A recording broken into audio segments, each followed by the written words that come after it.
Voici l'histoire de David et Goliath. L'histoire de David et Goliath est l'une des plus célèbres de la Bible hébraïque, relatée dans le premier livre de Samuel, chapitre 17. C'est un récit emblématique de la victoire de l'individu apparemment faible sur l'adversaire puissant, grâce à la foi, au courage et à l'ingéniosité. Avant de continuer avec notre histoire, abonne-toi et commentez quelque chose. Le contexte. Les Philistins, un peuple ennemi d'Israël, et les Israélites sont rassemblés pour la bataille dans la vallée d'Éla.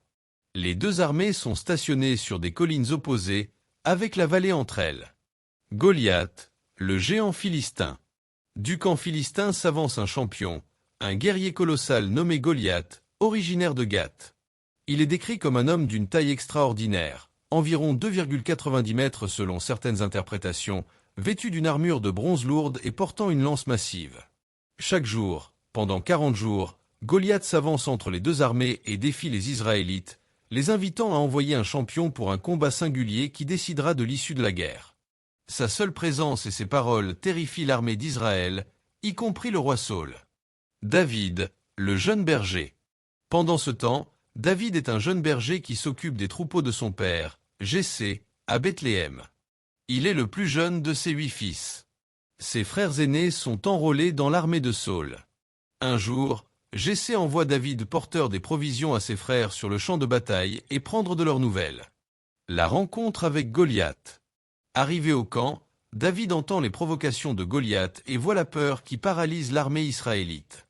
Il est indigné par le fait qu'un incirconcis insulte les armées du Dieu vivant. Il se demande pourquoi personne ne relève le défi de Goliath. La décision de David. David exprime son étonnement et sa conviction que Dieu est avec Israël. Ces paroles parviennent aux oreilles du roi Saül. Saül fait venir David, et voyant sa petite taille et sa jeunesse, tente de le dissuader de combattre Goliath. David répond qu'il a l'habitude de défendre ses brebis contre les lions et les ours, et que Dieu l'a protégé dans ces circonstances, il le protégera aussi contre Goliath. Saül, désespéré, accepte finalement. Le combat. Saül propose à David de porter son armure, mais David la refuse car elle est trop grande et trop lourde pour lui. Il ne prend que son bâton de berger, 5 pierres lisses qu'il ramasse dans le ruisseau et sa fronde. Goliath, en voyant ce jeune homme armé d'une simple fronde, le méprise et le maudit par ses dieux. Il menace de donner la chair de David aux oiseaux du ciel et aux bêtes des champs. David lui répond avec une confiance inébranlable. « Tu viens contre moi avec l'épée, la lance et le javelot. Mais moi je viens contre toi au nom de l'Éternel des armées, le Dieu des armées d'Israël, que tu as insulté.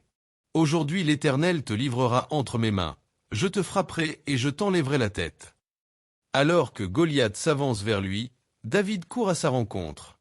Il prend une pierre de sa besace, la place dans sa fronde, la fait tournoyer et la lance avec force. La pierre frappe Goliath en plein front. Le géant s'écroule face contre terre. David s'approche de Goliath, prend l'épée du géant et lui tranche la tête, achevant ainsi sa victoire. Les conséquences. En voyant leur champion mort, les Philistins paniquent et s'enfuient. Les Israélites les poursuivent et remportent une victoire décisive. David devient un héros national, et cet événement marque le début de son ascension vers le trône d'Israël. La signification. L'histoire de David et Goliath est plus qu'un simple récit de bataille. Elle symbolise la foi en Dieu. David met sa confiance en Dieu plutôt qu'en la force physique ou les armes. Le courage face à l'adversité. David n'a pas peur d'affronter un ennemi bien plus puissant que lui. La victoire de l'esprit sur la matière. L'ingéniosité et la foi de David triomphent de la force brute de Goliath. L'espoir pour les petits et les faibles. Elle montre que même les plus petits peuvent vaincre les géants. C'est une histoire intemporelle qui continue d'inspirer des générations de personnes à travers le monde.